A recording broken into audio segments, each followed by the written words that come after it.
오늘 레위기 5장서부터 말씀을 좀 쭉 살펴볼 텐데요.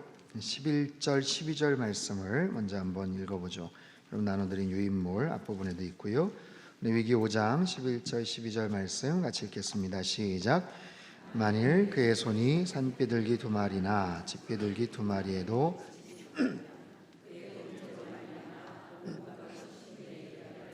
예물로 가져다가 속죄 제물로 드리되 이는 속죄제인즉 그 위에 기름을 붓지 말며 유향을 놓지 말고 그것을 제사장에게로 가져갈 것이요 제사장은 그것을 기념물로 한 움큼을 가져다가 제단 위 여호와의 화제물 위에서 불사를 치니 이는 속죄제라. 자, 레위기의 5가지 제사법이 소개가 되죠. 번제, 소제, 화목제, 그리고 속죄제와 속건제입니다. 앞부분에 나오는 번제, 소제, 화목제는 하나의 어떤 패키지예요. 그래서 특별하게 하나님 앞에 예배를 드리거나 제사를 드릴 때는 이 3가지가 거의 같은 세트로 나갑니다. 하나님을 향한 충성, 그리고 헌신, 그리고 화목제 같은 경우는 화목과 화해, 어떤 그런 의미로 드려지게 되죠. 그런데 특별히 속죄제와 속건제는 의무제입니다. 이건 반드시 죄를 범했을 때 하나님 앞에 드려야 되는 어떤 특별한 그런 어떤 제사법이에요. 속죄제에 대해서 좀 설명을 하고 있어요. 이게 굉장히 좀 복잡하기도 하고 또 후에 나오는 속건제와 또 서로 좀 이렇게 비교가 되는데, 속죄제와 속건제, 특별히 속죄제란 한마디로 죄를 없애는 방법이다라고 규정할 수 있어요. 죄를 없애는 방법. 사람은 아담의 그 원죄, 그 DNA를 타고 태어났기 때문에 죄를 지을 수밖에 없는 그런 존재가 되고 말았어요. 처음에는 하나님께서 만들어 주셨던, 창조케 하셨던 그 인간, 죄를 안 지을 수도 있었던 그런 존재였죠.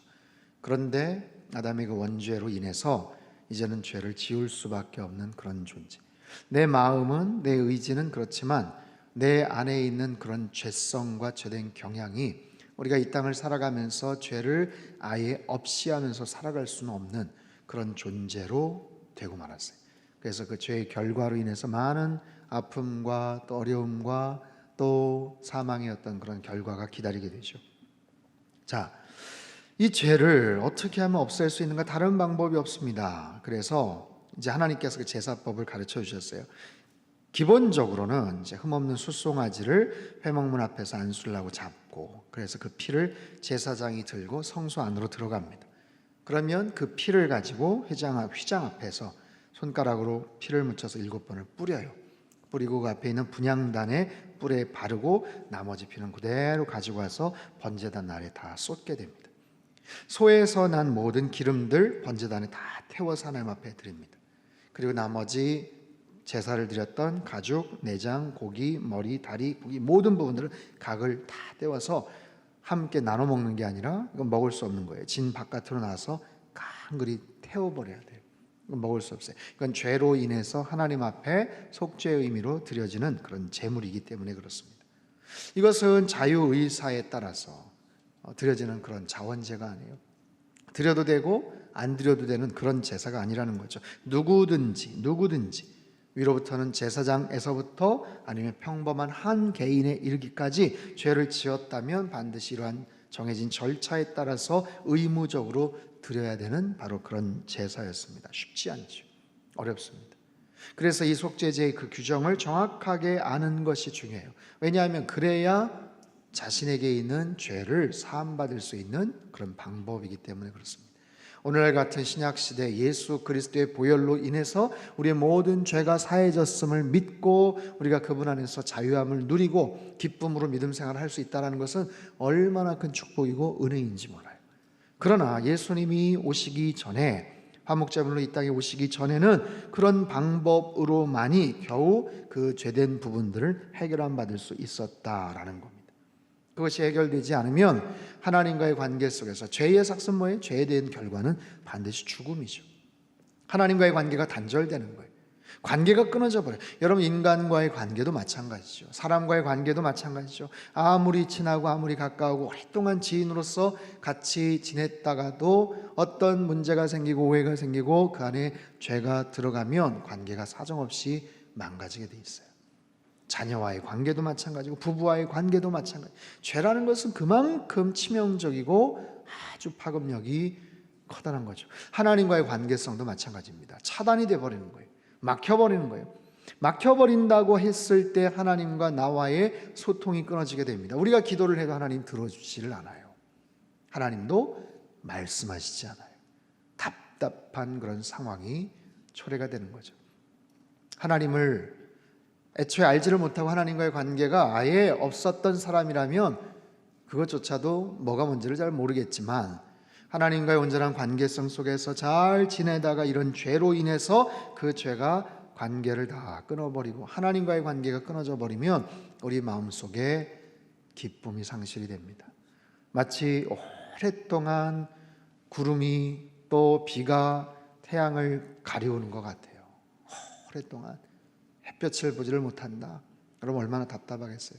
쨍쨍 내리쬐는 지금 여름을 우리가 지나와서 그렇겠지만 겨울 내내 비가 오는 그런 지역이 있어요. 영국이나 캐나다, 밴쿠버나 이런 지역. 일주일에 막 4번, 5번씩 비가 옵니다.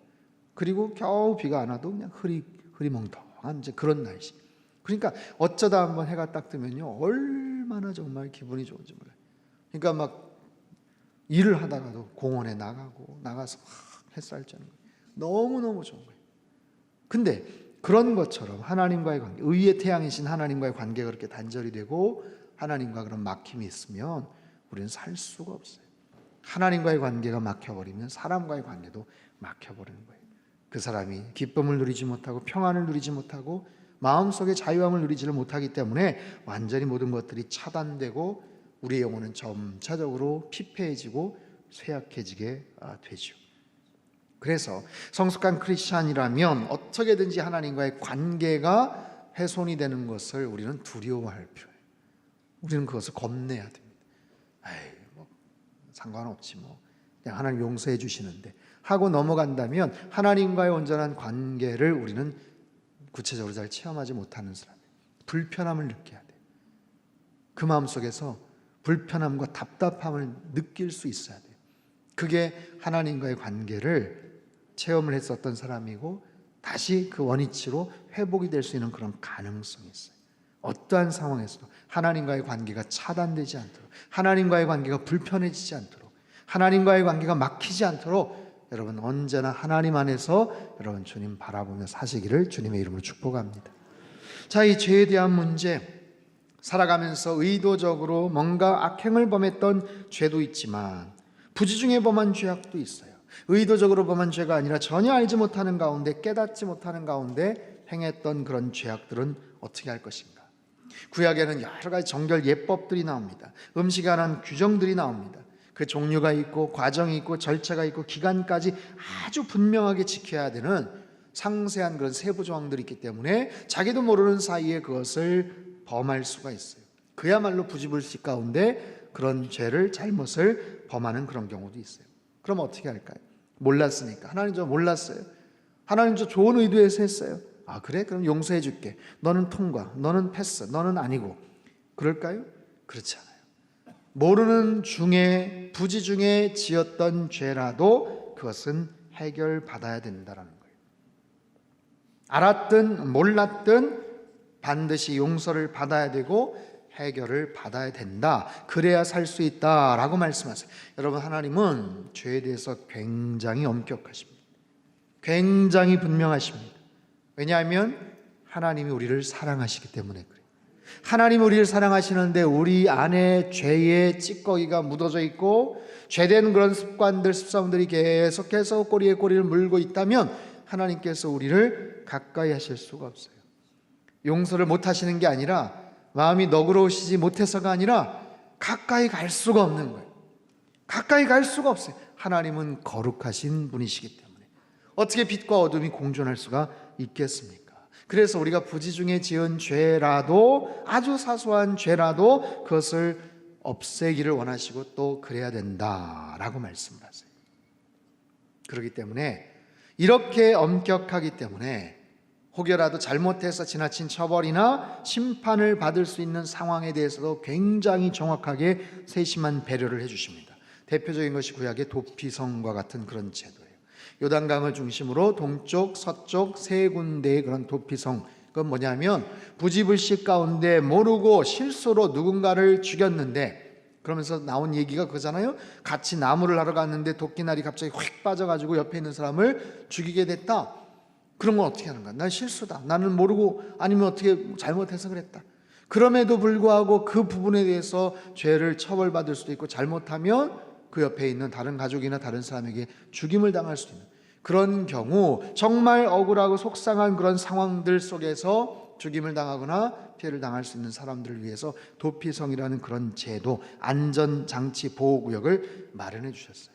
그래서 하나님은 죄에 대해서 굉장히 정확하셔요.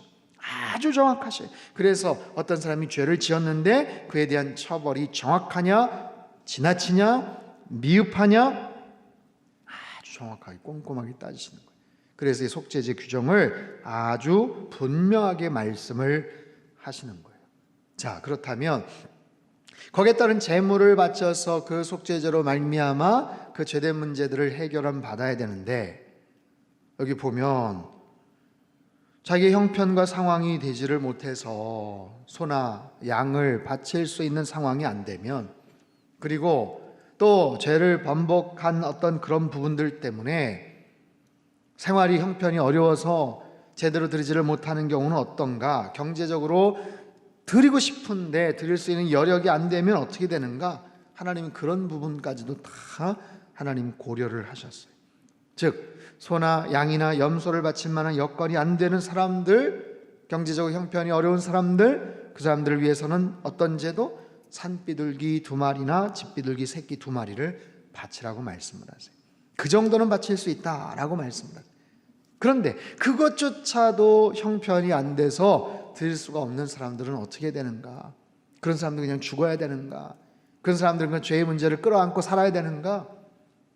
그 사람들을 위해서조차도 하나님께서는 차등하여 또 다른 방법을 마련해 주신 거예요. 자, 조금 전에 읽었던 말씀을 다시 한 번만 읽어보도록 하겠습니다. 5장 11절 12절 말씀 시작. 만일 그의 손이 산비둘기 2마리나 집비둘기 2마리에도 미치지 못하면 범죄로 말미암아 고운 가루 10분의 1 에바를 예물로 가져다가 속죄 제물로 드리되, 이는 속죄제인즉 그 위에 기름을 붓지 말며 유향을 놓지 말고 그것을 제사장에게로 가져갈 것이요 제사장은 그것을 기념물로 한 움큼을 가져다가 제단 위 여호와의 화제물 위에서 불사를 지니 이는 속죄제라. 자, 하나님 얼마나 섬세하신지 몰라요. 얼마나 정확하시고 또한 사랑과 자비가 많으신 분이신지 몰라요. 죄에 대한 분명한 규정이 있되, 하지만 양이나 염소나 소를 바칠 만한 여건이 안 되는 사람들은 산비둘기 2마리나 집비둘기 새끼 2마리를 바쳐라. 근데 그것마저도 안 되는 사람들, 정말 극빈자들의 경우는 고운 가루로 속죄 제물을 드리라 말씀을 하세요. 고운 가루 10분의 1 에바, 이건 약 2.2리터 정도 됩니다. 밀가루일 수도 있고 그런 가루. 여러분 생각해 보십시오. 피 흘림이 없은즉 죄사함이 없다고 했는데, 소나 양이나 심지어는 산비둘기마저도 그 죽을 때 얼마나 딱합니까? 안타깝습니까? 피를 흘리고 죽어야 되는 그 작은 그 새끼 한 마리. 그런데 밀가루를 대신한다, 밀가루를 바친다, 가루를 바친다. 가루에는 피가 없잖아요. 가루에 무슨 피가 있어요? 그럼에도 불구하고 그런 상황 속에서 죄의 문제를 그냥 간과할 수가 없기 때문에 하나님의 재량과 하나님의 주권으로 용서해 주시겠다. 무슨 말이에요? 마지막 한 사람까지라도 용서하시기를 바라시는 하나님의 의도와 마음이 담겨져 있어요. 그만큼 그 죄의 문제는 정확해야 된다라고 하나님은 말씀하셔요. 그렇게 해서라도 재물의 차등을 두어서라도, 물론 그 기준이나 그 형편과 상황은 하나님께서 또 다른 방법으로 그 차등을 두시겠지만, 그럼에도 불구하고 그 죄는 남겨두어서는 안 되고 너희들이 용서받아야 되고, 반드시 그 과정을 통해서 어떠한 그 남은 죄 하나라도, 부지 중에 지었던 죄든 아니면 가난하고 형편이 안 돼서 넘어갈 수도 있었던 그런 죄든 하나님 절대로 남겨서는 안 된다. 죄에 대해서는 얼마나 엄격하시고 그 기준이 엄정하신지 몰라요. 여러분, 우리는 이런 기준을 과연 갖고 있는가? 레위기 말씀을 통해서 하나님이 바라보시는 이 죄에 대한 이 엄격한 기준을 과연 우리는 갖고 있는가? 오늘 이 시대는 죄에 대한 부분들이 너무 그냥 무뎌져 버리고, 다른 말로 희석이 되고, 그냥 하나님의 은혜와 하나님의 긍휼하심으로 그냥 대충 넘어가 버리는 어떤 그런 모습들로 살아가는데, 그렇지 않습니다. 철저하게. 왜냐하면 그게 있으면 죄의 삭은 사망이기 때문에 그래요. 남겨두면 안 되는 거예요. 남겨두면. 제 아내가 이제 월요일 날부터 이제 항암 치료를 이제 시작하게 됩니다. 이제 유전자 검사를 했는데 결과가 딱 절반으로 나왔어요. 그러니까 1에서 한 10까지가 있는데 8, 9 정도 되면 안 할 수도 있는 거예요. 그럼 80%, 90% 괜찮은 건데 한 50% 조금 못 미치게 나왔어요. 이제 그러면 이제 해야 되는 거예요. 그래서 오늘 가서 이제 항암 스케줄 다 보고 월요일부터 이제 시작을 합니다. 사실 굉장히 좀 겁도 나고 좀 힘든 그런 상황이 되는데, 그 치료 과정을 보면서 이 죄에 대한 그런 부분하고 굉장히 연결이 잘 되는 어떤 그런 부분들을 좀 느낄 수가 있어요. 왜냐하면 어떤 한 부분도 내버려두면 안 되는 거잖아요. 암세포 하나하나가 어디에 숨어버리면 이게 숨는다고 그러더라고요. 추적을 피해서 숨으면 방심한 어떤 틈을 타서 숨고, 아니면 뼈나 이런 부분으로 숨어서 거기에서 계속해서 그 세력을 키우고, 그래서 나중에 재발이 되면 굉장히 어려워지는 이제 그런 과정이 이 죄와 이 암세포의 어떤 이 번식하고 퍼져가는 이런 과정하고 굉장히 비슷하더라고요.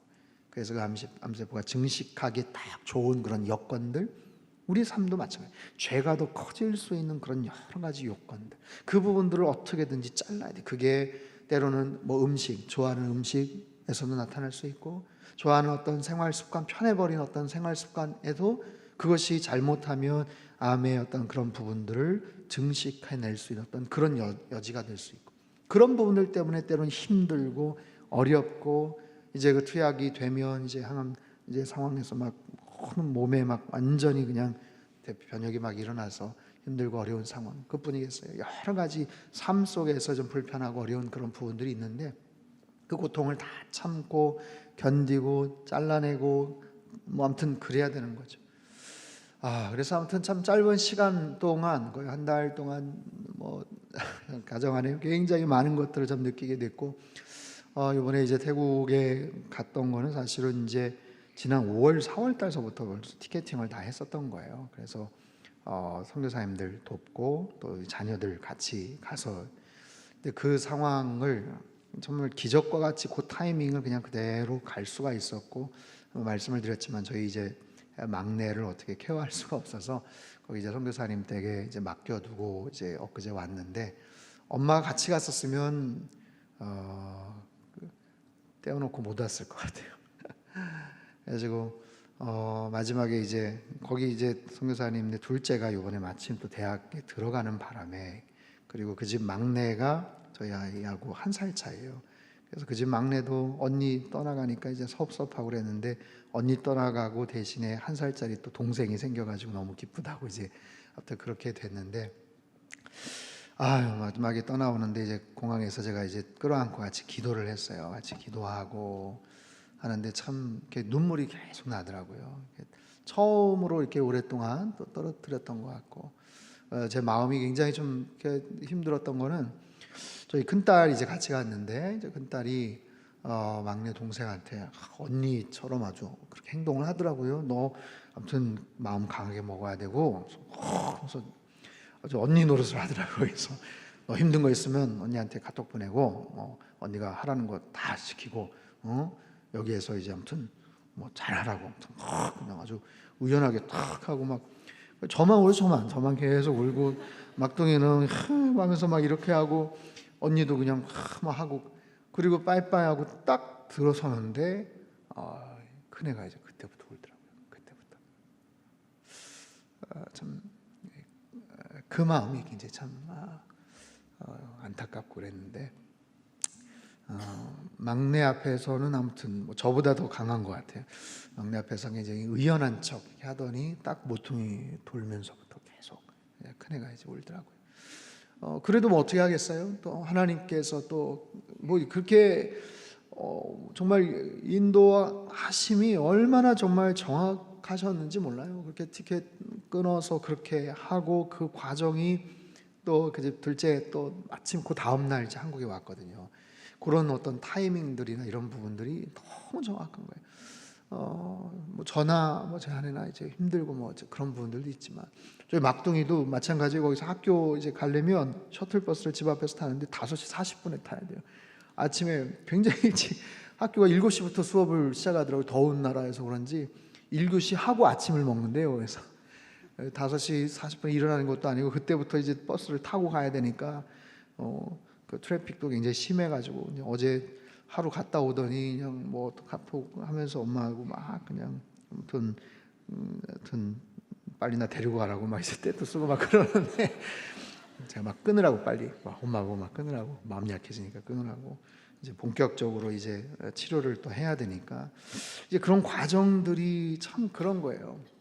우리 안에 이제 그 항암 치료 과정은 마찬가지. 우리 안에 죄가 있을 때 하나님께서 그 마음이 있는 거예요. 우리를 고통스럽게 하고 힘들게 하고 귀찮게 만드는 게 아니라 그게 있으면 하나님과의 관계가 단절이 되고 하나님께서 가까이 갈 수가 없고 그것이 아무리 작고 사소해 보여도 몰랐다고 해도 상황이 어렵더라도 어떻게 해서든지 그 문제를 너희가 해결하지 않으면 나의 자녀가 될 수 없고 하나님의 자녀가 될 수 없고 하나님과의 관계가 온전하게 회복될 수 없다는 것을 하나님께서 이 말씀을 통해서 가르쳐 주셔요. 사랑하는 성도 여러분, 우리 안에 꼭 필요한 게 뭐냐면 하나님께서 바라보시는 죄에 대한 기준과 하나님께서 바라보시는 죄의 그 심각성과 그것이 우리의 삶 속에 번식되고 그것이 증식되어 있을 때 죄가 주는 탐닉이 있거든요. 죄가 주는 쾌락이 있거든요. 희열이 있거든요. 그것을 은근히 즐기는 그것이 얼마나 위험한 일인지, 그것이 공동체를 깨트리고 그것이 나중에 밝혀졌을 때 가정을 지옥처럼 만들고 모든 상황을 악화시켜버리는 그런 부분들을 하나님이 아시기 때문에 어떻게든지 그 죄의 문제를 해결하기를 원하시는 그 하나님, 속죄제를 통해서 속건제를 통해서 하나님께서 가르쳐 주시는 이 말씀들, 여러분 우리 안에 정말 죄된 모든 것들과 싸우려고 하는 그런 거룩한 의지가 우리 안에 있기를 바라고 하나님의 그 마음과 하나님의 그 사랑의 마음, 결국에는 그것을 통해서 우리를 더 뜨겁게 사랑하시기를 원하시는 하나님의 그 사랑, 아름다운 숨은 자비하심이 있다는 것을 기억하시고 죄와 싸우되 피 흘리기까지 싸우는 그런 우리의 삶이 되시기를 주님의 이름으로 축원합니다. 레위기 6장 1절 5절 말씀을 우리 같이 한번 읽도록 하겠습니다. 6장 1절 5절 말씀 같이 읽죠. 시작. 여호와께서 모세에게 말씀하여 이르시되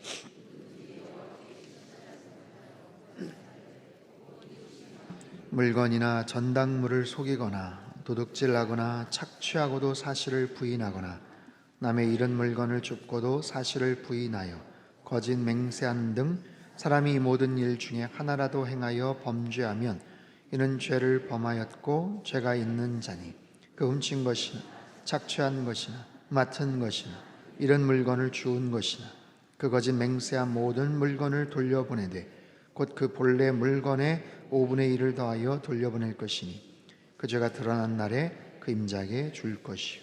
자, 이거는 뭐냐면 속건제에 대한 규례입니다. 속죄제가 있고 속건제가 있어요. 굉장히 비슷해서 혼동이 많습니다. 근데요, 쉽게 말하면 속죄제는 뭐냐 하면 내가 하나님과의 관계성 속에서 잘못한 것을 용서함 받는 거예요. 하나님 잘못했어요. 하나님 다시 그러지 않겠습니다. 그래서 하나님께 죄를 구하는 거예요. 근데 속건제는 뭐냐면 내가 누구에게 이웃이나 아니면 잘못된 그런 부분에서 내가 그냥 제사를 잘 드리고 정확하게 규정대로 지키고 하나님 앞에 그냥 죄를 고해버리면 용서함 받으면 끝이 나는가? 그렇지 않죠. 누군가에게 피해를 끼치거나 어려움을 입혔던 그런 것들이 있으면 배상을 해야 되는 거예요. 하나님 앞에 물론 죄를 용서함 받지만 거기에 대한 잘못이나 거기에 대한 그런 부분들을 5분의 1을 더해서 돌려보내는 것, 이것이 바로 속건제의 규정입니다. 죄의 문제를 아주 정확하게 처리하고 해결하시기를 원하시는 그 하나님, 하나님과의 수직적인 관계, 또 사람과의 수평적인 관계성 속에서 하나님과 그냥 관계 다 해결하고 나는 끝났다, 나는 다 털었다, 그게 아니라 내가 마땅히 배상을 하거나 손해를 뭔가 갚아야 되는 그런 부분들이 있다면 거기에 관련한 부분들, 즉 인간 상호 간에 발생하는 그런 배상 문제에 보다 더 초점이 맞춰져 있다라는 거예요. 거기에 대해서도 글쎄요, 이 부분은 20%, 5분의 1, 5분의 1을 더하여 준다.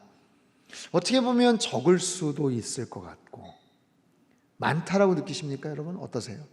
내가 누군가에게 손해를 끼쳤는데 거기에 대해서 그냥 원금만 그대로 갚으면 되지, 그냥 형편도 어렵고 친한데 그냥 잘못했던 거 그냥 그대로만 갚으면 되지, 뭘 거기다 플러스 20%를 더하나, 그것조차가 좀 부담이다, 좀 과하다. 여러분 어떻게 그렇게 생각하세요? 아니면 20%는 약과지, 뭐 그렇게 생각하세요? 근데 하나님은 어쨌든 20%, 5분의 1이라고 이렇게 딱 말씀을 하세요. 가장 그것이 합리적이다라고 생각을 하셨던 것 같아요. 물론 이제 케이스 바이 케이스로 다 구분이 되겠죠. 그런 측면에서 누가복음 19장에 그 삭개오가 말했던, 누구 것을 토색한 것이 있으면 몇 배로 갚겠다고요? 4배로 갚겠다고 했죠. 이건 엄청난 거예요. 엄청난 거를 자기가 토해내겠다라는 그런 의지입니다. 그렇기 때문에 이 부분은 하나님과의 수직적인 관계뿐만 아니라 인간과의 수평적인 관계도 중요하다. 죄가 있으면 하나님과의 관계만이 아니라 공동체 안에서 어려움을 끼치기 때문에 그 부분에 대한 회복을 하나님께서 말씀하시는 거예요. 결국에는 하나님 사랑과 이웃 사랑으로 귀결되지 않습니까? 십자가의 정신이 바로 그런 거 아니에요? 10계명도 마찬가지죠. 1계명, 4계명까지는 하나님과의 관계고, 5번째 서부터는 또 이웃과의 관계, 부모와의 관계, 사람과의 그런 관계이기 때문에 하나님은 우리 중심을 너무 정확하게 하세요. 이것이 어떤 파급 효과를 나타내는지, 이 부분을 온전하게 해결하기 위해서는 어떤 측면에서 적절한 보상과 이런 것까지도 이루어져야 되는지를 하나님께서 지금 가르쳐주고 계신다라는 거예요. 여러분, 속죄제의 규정과 속건제의 규정을 잘 여러분 이해를 하십시오. 무엇보다도 죄로 인해서 벌어질 수 있는 하나님과의 틈새, 사람과의 인간적인 공동체의 화평을 깨트리는 이런 부분들을 우리가 잘 기억해야 될 줄 믿습니다. 자, 7장의 내용들을 함께 살펴보도록 하겠습니다. 화목제물에 대한 그런 내용입니다. 15절서부터 18절까지 말씀입니다. 같이 읽죠. 시작. 감사함으로 드리는 화목제물의 고기는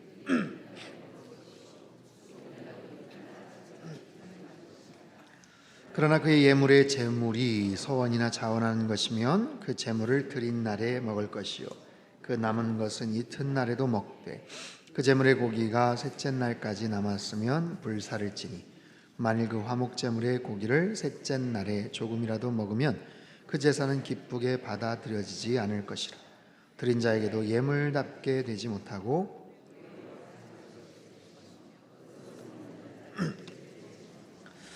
자, 이미 3장에서 화목제에 대한 그런 규정들은 말씀을 하셨는데 7장에서 조금 더 구체적으로 하나님께서 말씀을 하세요. 화목제물, 이거는 소나 양이나 염소의 수컷과 암컷까지 해당이 되는 겁니다. 화목제물이라는 것은 사람과의 관계, 하나님 앞에서의 헌신, 또 감사의 그런 의미예요. 감사한 일이 생겼을 때 하나님 앞에 내어드릴 수 있는 마음들, 그리고 특별히 뭔가 서원하고 싶은 그런 마음에서 하나님 앞에 기꺼이 드리고 싶은, 이거는 자발적인 그런 제사입니다. 속죄제나 속건제처럼 의무제는 아니에요. 자, 감사의 의미로 하나님 앞에 소나 양이나 염소를 바쳤다 하면 그것을 모두 그날 먹어버려야 되는 거예요. 다 해결해야 됩니다. 번제나 다른 제물의 제사는 먹을 수가 없었어요. 태워버려야 됩니다. 그러나 이 화목제물의 경우 감사의 의미로 바쳐진 것은 그날 모두 먹어야 돼요. 이것은 하나님 앞에 바쳐진 것, 그러나 하나님께서 우리에게 또 제사를 드린 그들에게 선물처럼 주신 그 마음, 감사합니다 하나님, 그거는 하나님이 다, 그게 아니고, 그래 그 마음을 내가 잘 기억할게, 그래 앞으로 더 감사하면서 살아라 하면서 하나님께서 좋은 것을 다시 돌려주시는 거예요. 반면에 자원과 서원의 의미로 드려진 그 제물은 다음 날까지 먹을 수 있었어요. 그 다음 날까지. 그 당시에 오늘날처럼 뭐 냉동고나 아니면 그런 냉장 시설이 없었기 때문이기도 하지만, 어쨌든 그 감사의 마음이라는 것은요, 시간이 지나면 자꾸만 퇴색해집니다. 굉장히 좋은 그런 감사하는 마음이 있었어도 시간이 좀 더 지나면 자꾸만 거기에 인간의 마음이 들어가고 내 개인적인 욕심이 들어가고 아까워할 수도 있기도 하고 그 마음속에 에이 뭐 내가 좀 잘해서 그럴 수도 있지, 아니면 운이 좋아서도 그럴 수 있지, 그런 마음들이 그 안에 스멀스멀 들어와요. 그렇기 때문에 그런 마음으로 하나님 앞에 드렸을 때 그것을 다음 날 아니면 당일 날 해가지고 다 먹어야 되는 거예요. 바쳐진 제물의 기름과 일부 내장을 제외한 모든 고기들, 그리고 제사장에게 바쳐질 그 내용들을 제외하고는 다 그날 먹어야 돼요. 근데 어떻게 그걸 다 먹겠어요? 그래서 이 화목제가 드려지는 날은 그 주변에 이웃들에게 잔치가 벌어지는 거예요. 여러분, 소 한 마리를 잡았다고 한번 생각해 보십시다. 소 한 마리, 제가 인터넷 찾아보니까 보통 500kg에서 한 600kg, 묵직한 거 더 나가는 건 800kg까지 된다고 합니다. 그럼 600kg면 1000근이 1000근. 거기에서 뼈나 뭐 기름이나 뭐 일부 그런 부분들을 다 제외하고 이제 뒤에 나오지만 아론과 그 제사장들에게 또 드려질 그 내용들을 다 떼어내도요, 600kg에서 한 절반, 아니 3분의 1을 다 떼어 자기가 가져간다고 하더라도 그걸 어떻게 당일날 다 먹겠어요? 어떻게 그 다음 날까지 다 먹겠어요? 아무리 대식간에도 어떻게 다 먹겠어요? 가족들, 친척들 다 불러 모아가지고 잔치를 벌여도 그거 다 소화하지 못합니다. 남으면 안 되는 거예요. 남으면 뭐라고 그래요? 그것을 남았을 때 그거는 다 무효가 되고, 심지어는 남은 기간 그 이후에 먹는 자는 그 죄를 짊어질 것이다. 오히려 역효과가 나는 거죠. 하나님 앞에 죄를 짓게 되는. 그러다 보니까 어떻게 됩니까? 가가고 찾아다니면서 다 이웃들에게 나눠줘야 되는 거예요. 화목제를 드렸는데 같이 나눠 먹읍시다 하면서 이웃들에게 나눠줘요. 그러다 보면 어떻게 됩니까? 처음에는 가까운 친척들, 일가 친척들이 같이 나눠 먹고, 그러다가 같이 이웃들 중에 또 친한 사람들 같이 나눠 먹고, 오늘날 우리로 말하면 우리 구역 식구들하고 확 나눠 먹고, 우리 여전도에 다 전화 돌려가지고 해가지고 나눠 먹고, 그럼에도 불구하고 남았다. 어떻게 하겠어요? 땅에 묻으면 안 되는 거예요, 그거는. 예. 그럼에도 불구하고 남았다. 그러면 평상시에 관계가 서먹서먹하거나 아니면 좀 약간 좀 불편한 그런 관계 속에 있었던 사람도 찾아가서 문을 두드리면서 나눠줄 수 있는 거예요. 그러면서 자연스럽게 서로 간에 아름다운 화해와 또 화목의 어떤 그런 역사들이 나타나게 됩니다. 참 하나님은 이런 부분에 대한 귀한 그런 영적인 그런 장치들을 만들어 놓으셨어요. 하나님과의 관계성 속에서 마음을 받으시고, 그리고 남아있는 그 모든 고기를 통해서 이웃들과 같이 화목의 제사를 드리는 것, 은혜가 넘쳐나겠죠? 관계가 회복이 되겠죠? 그런 상황 속에서 자 30절 33절까지 말씀을 같이 한번 읽겠습니다. 30절부터 시작. 여호와의 화제물은 곧 그 제물의 기름과 가슴을 가져올 것이요, 제사장은 그 가슴을 여호와 앞에 흔들어 요제를 삼고 그 기름은 제단 위에서 불사를 것이며 가슴은 아론과 그의 자손에게 돌릴 것이며, 또 너희는 그 화목 제물의 오른쪽 뒷다리를 제사장에게 주어 거제를 삼을지니, 아론의 자손 중에서 화목 제물의 피와 기름을 드리는 자는 그 오른쪽 뒷다리를 자기의 소득으로 삼을 것이니라. 자기 손으로 가져올지니, 자기 손으로. 말씀드렸죠. 이건 자발적인 자원제사라는 거예요. 자기 손으로. 이거는 누가 시켜서가 아니에요. 수동적인 게 아닙니다. 여러분, 예배라는 것은 철저하게 하나님과 나 사이의 관계입니다. 예배라는 것은 철저하게 내 주도적으로 하나님 앞에 나아가는 거예요. 근데 피상적이거나 마지못해서 나아가는 그런 모습처럼 정말 안타깝고 속상한 게 없어요. 그럴 수도 있죠.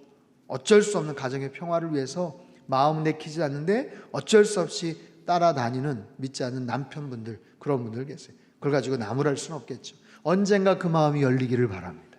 자원해서 기꺼이 기쁜 마음으로 자발적으로 나올 때가 분명히 있을 거예요. 그러나 어쨌든 예배의 정신 자체는 하나님께서 나에게 주신 그 은혜에 대한 보답의 그런 성격을 가지고 하나님 앞에 적극적으로 구체적으로 나오는 것 아니겠어요? 자기 손으로 가져올지니. 그래서 그 제물의 기름과 가슴을 가져와서 제사를 다 드리고 제물을 다 바치고 나중에 제사장에게, 아론의 자손들에게 나누어 드릴 그런 구분들, 그런 내용들이 있더라라는 거예요. 재물들 중 일부를 제사장의 소득이 되게 하나님께서 만들어 주셨어요. 그 중에 가슴 부분과 오른쪽 뒷다리, 우편 다리 부분을 그렇게 아예 규정을 딱 하십니다. 이 가슴이라고 하는 것은요, 가슴뼈를 포함한 앞가슴 전체를 의미해요. 여기는 연골과 살이 붙어 있어서 재물 중 가장 맛있는 그런 부위라고 말합니다. 또한 오른쪽 뒷다리, 이것은 귀한 손님을 위해서 남겨둘 소에서 아주 값진 그런 부분이었어요.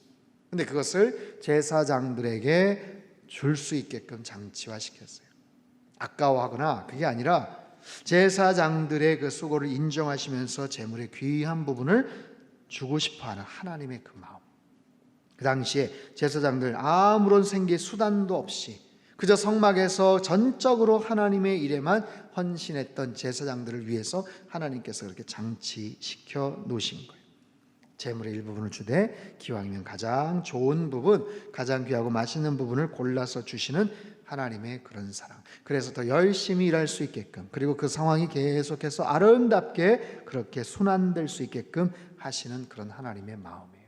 어쨌든 하나님께서는 우리의 마음을 기뻐 받으시고 좋은 것을 다시 돌려주시는 거예요.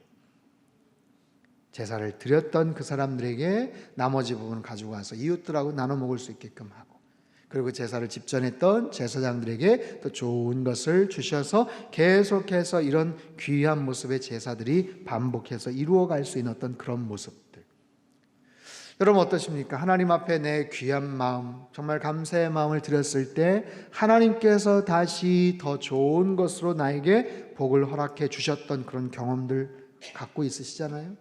하나님 앞에 내 마음을 드렸을 때 하나님께서 그 마음을 받으시고 하나님께서 더 좋은 것을 우리에게 주시는, 여러분 이게 하나님의 마음이에요. 하나님의 마음. 그 부분을 알지를 못하면 갈등이 있고 아까워하고 그럴 수도 있겠죠. 그럼에도 불구하고 하나님께서는 더 좋은 것으로 주기를 원하시는 그런 마음들, 하나님 우리의 중심, 우리의 믿음, 우리의 마음을 바라보시는 줄 믿습니다. 그 마음을 보신 하나님께서 우리의 쓸 것들, 필요한 것들을 더 구체적으로 허락해 주시더라라는 거예요. 본문에서는 비록 아론과 제사장들을 예로 들어주셨어요. 뭐 제사장들에게만 저렇게 주나? 여러분 너무 속상해하거나 언짢아 하실 필요 없습니다. 이거는 오늘날로 말하면 영적 제사장들, 모든 예배 드리는 자들에게 동일하게 적용되는 하나의 원리와도 같은 거예요. 그런 마음으로 하나님 앞에 드리면, 먼저 그의 나라와 의를 구하면 하나님께서 모든 것을 더해 주실 줄로 믿습니다. 저는 그런 의미에서 우리 상당교회가 계속해서 이 선교적인 마음을 가지고 선교적 교회로 나아가는 것, 다녀오신 분들 이야기를 들으면 거기 가느라고 내 아까운 휴가 기간도 다 쓰고 가가지고 그냥 비행기 표랑 이 아까운 돈, 내가 이거 가졌으면 어디 가족들하고 좋은 데 놀러 갔을 텐데 갔다 와서 너무 후회가 돼요. 이런 분 한 분도 못 만나봤어요. 오히려 갔다 와서 더 퍼주고 가서 뭘 했는데 더 많은 은혜를 받고 왔어요, 이런 이야기를 하시는 걸 볼 수 있습니다.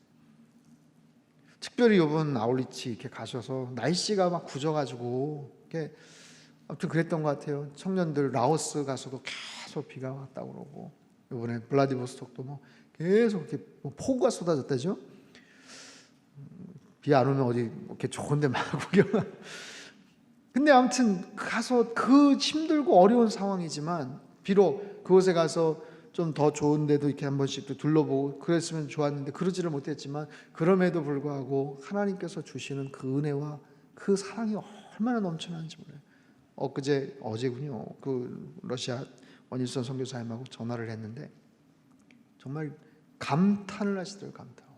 정말 본인도 그렇고 주변에 선교사님들 돕는 팀들이 많이 왔지만, 상당교회처럼 이렇게 정말 훈련을 잘 받고 이렇게 귀한 모습으로 섬기시는 분들 처음 봤다. 너무너무 귀한 모습으로 섬겨 오셨다고 그렇게 감탄을 하시고 자랑을 하시더라고요. 거기뿐이겠어요? 다른 지역도 마찬가지. 다른 지역도 많은 모습으로, 귀한 모습.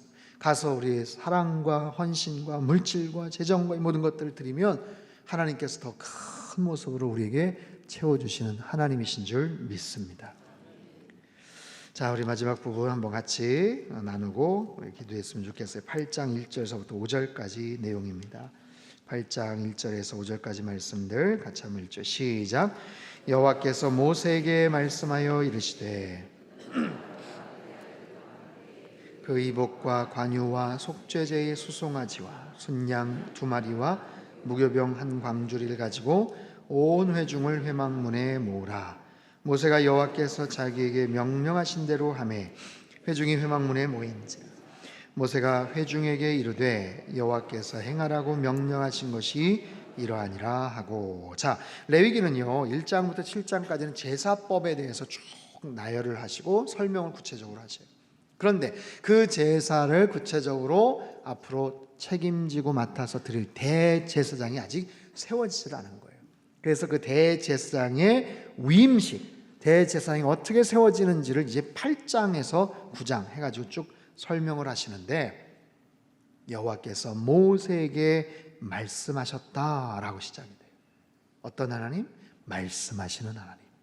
하나님은 우리에게 말씀하시는 하나님이신 줄 믿습니다. 저와 여러분의 삶 속에 하나님이 말씀을 하세요. 말을 걸어오세요. 하나님이 나에게 다가오셔서 말을 걸어오시고 뭔가를 말씀하신다는 것이 얼마나 큰 축복인지 아세요? 아브라함이 하나님과의 관계가 소원해지고 단절이 되었을 때, 하나님 앞에서 순종하지 못했을 때, 끝까지 약속의 자녀, 믿음의 자녀를 기다리지 못하고, 그죠? 하갈을 통해서 육체적인 아들을 낳았을 때 86세의 그 아들 이스마엘을 낳고 나서 13년 동안 하나님께서 단절이 됐어요. 대화가 단절이 됐어요. 하나님께서 언짢아하셨어요. 하나님께서 찾아오지 않으셨어요. 그리고 나서 17장에 가서, 창세기 17장에 아브라함이 99세 때 드디어 하나님께서 나타나셔서 말씀하시는 거예요. 86세 때 그 일을 행하고 나서 99세, 13년 동안 단절이 되어 있는 그런 상황 속에서 아브라함은 얼마나 답답했겠어요. 얼마나 불안했겠어요. 하나님과의 관계가, 하나님과의 대화가 완전히 차단이 되었을 때 아브라함은 얼마나 정말 낙심하고 후회를 했겠습니까? 바로 그런 거예요. 그럼에도 불구하고 하나님께서 나에게 찾아오셔서 말을 걸으신다. 금요 큐티 집회를 통해서 하나님이 여러분에게 말을 걸어오셔요. 주일 예배를 통해서, 새벽 예배를 통해서, 큐티를 통해서, 운전을 하면서 들은 하나님과의 말씀, 그리고 기도를 통해서 하나님이 내 마음속에 뭔가를 깨닫게 하시고 말을 걸어오신다는 사실, 여러분 그런 영적 채널이 있다는 사실에 여러분 감사하시기를 바랍니다. 여호와께서 모세에게 말씀하여 이르시되, 하나님은 계획이 있으세요. 하나님은 의도와 생각이 있으세요. 그것을 하나님의 사람을 통해서 하나님은 역사하세요. 하나님은 말을 걸어오시되, 하나님은 뭔가를 일을 추진해 나가시되 당대 하나님의 사람들을 통해서 이루어 가시더라라는 거예요. 이 시대 속에, 세상 속에서 아무리 많은 일들을 하면서 살아가고 굉장한 업적을 남겼다고 하더라도 하나님께서 지칭하시고 하나님께서 명하셨던 그 일들을 감당하면서 살아가는 그런 인생이 되시기를 바랍니다. 하나님께서 나를 통해서 뭔가를 행하셨다는 것, 거기에 대한 영적인 기쁨과 자부심을 갖고 살아가야 돼요. 하나님 모세를 찾아오셨어요. 하나님의 사람을 통해서 일을 행하시는 하나님, 아론과 그의 아들들을 구별하라. 수많은 사람이 있지만 특별히 아론과 그의 아들들 부르시는 거예요. 의복과 관유와 속죄제, 숫송아지, 순양 2마리, 무교병 1광주리, 아주 구체적이죠. 여러분 모세도 처음 듣는 얘기예요. 익숙한 게 아닙니다.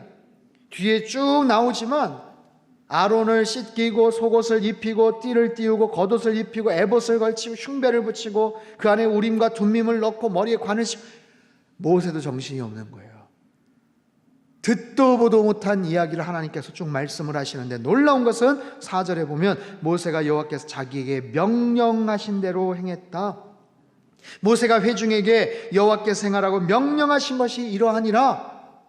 여기는 안 나와 있지만 마지막 9절 그 보면은 여호와께서 모세에게 명령하신 것과 똑같았더라 라는 거예요. 하나님이 명하신 대로 모세는 그대로 순종했더라 라는 거예요. 여러분 하나님 앞에 인정받고 하나님 앞에 쓰임받기를 원하십니까? 그렇다면 하나님의 말씀에 경청하십시오. 하나님의 음성에 귀를 기울이십시오. 그리고 깨달아진 대로 순종하시기를 바랍니다. 하나님께서 그 사람을 계속해서 사용하세요. 왜요? 당연하죠. 이 친구는 말을 참 잘 들어. 내가 시키는 대로 그대로 이루어지더라고. 내가 원하는 것을 시키면 그냥 100% 되는 거야. 아무개는 근데 자꾸만 자기 생각대로 뭔가 하더라고. 뭘 시키면 꼭 50%만 하든지 아니면 엉뚱하게 다른 거를 하든지, 그럼 하나님께서 자주 시키지를 못하는 거예요. 똑같습니다. 인간과 인간 똑같은 거예요. 하나님께서 모세를 통해서 아론과 그 아들들을 특별하게 세워가시는 이 장면들, 온 회중을 회막문에 모으라. 그리고 회막문에 온 회중이 다 모이진 않았겠죠. 각 지파의 리더들, 제사장들, 아니면 그런 영적 장로들, 그런 대표들을 다 모아서 그 상황 속에서 그 모든 일들을 진행해 나가는 거예요. 대제사장의 위임식과 이 모든 것을 숨어서 하는 게 아니라, 커튼 쳐놓고 하는 게 아니라, 온 백성이 지켜보는 과정 가운데서 아론과 그의 아들들이 특별하게 택정되었다는 사실, 그것은 그들에게 있어서는 엄청난 부담감, 영적인 책임감으로 작용했을 거예요. 기쁨, 자부심, 뽐냄, 이런 마음도 은근히 있겠지만, 그거보다는 아이고 내가 부족한데, 내가 연약한데, 어쩌다가 내가 정말 이렇게 택함받아서 감격스럽고 은혜이긴 하지만 이 부담감, 이 책임감을 어떻게 다 앓고, 그런 마음이 있겠죠. 백성들에게는 어떠겠어요? 백성들에게는 대표적으로 하나님께서 인정하셨다는 것을 사람들에게 알려주고, 앞으로 이들을 존중해라, 리스펙트하고 존경하고 이 모든 상황을 잘 순응하라 라는 그런 서로 간의 어떤 규약과 그런 거예요. 하나님은 다 계획하여서 이 모든 일들을 계속해서 이제 반복된 시스템으로 하나님께서 구축해 가시는 거예요. 사랑하는 성도 여러분, 하나님께서 저와 여러분을 사랑하시는 줄 믿습니다. 죄에 대한 문제 소홀히 하셔서는 안 돼요. 예배, 제사, 이 과정을 통해서 하나님과의 관계를 계속해서 쌓아갈 수가 있어요. 예배를 통해서만이 하나님과 온전한 관계를 누리고 영적인 것들을 우리가 공급받을 수 있어요. 세상에 나가서 돈을 많이 벌고 명예를 얻고 사람들에게 인기를 누리고, 그거는 어느 순간 다 사라져가는 거예요. 그러나 하나님께서 주시는 인정, 하나님께서 주시는 진정한 축복은 하나님을 통해서 우리가 얻어야 되는데, 그 채널이 고장이 났거나 그 부분을 우리가 함부로 여긴다면 어떻게 하겠습니까? 바라기는 여러분 삶 속에 이런 믿음의 아름다운 그런 하나님과의 그런 관계들이 형성이 되고, 특별히 예배를 드리는 그 시스템, 영적인 시스템을 통해서 하나님이 부어주시는 놀라운 하늘의 은총을 날마다 공급받으며 사시기를 축원합니다. 여러분 성령 충만하게 사시기를 바랍니다. 은혜가 늘 넘쳐나시기를 주님의 이름으로 축복합니다. 살아계신 하나님 아버지, 감사합니다. 갈급한 심령으로 주님 앞에 나와 말씀을 경청하게 하시고 또 부르짖고 뜨겁게 기도할 수 있는 기회 주신 것 참으로 감사를 드립니다. 하나님, 어떠한 상황에서도 주님과의 관계가 단절되지 않게 하여 주시옵소서. 죄로 인해서 하나님과의 관계가 소원해지거나 막혀지지 않도록 성령 하나님 늘 눈동자처럼 저희들을 지켜보아여 주시옵소서. 하나님, 우리의 삶에 구석구석 덕지덕지 남아있고 붙어있는 하나님 모든 죄들을 다 속간해 주시고 하나님 안에서 정결케 하여 주시옵소서.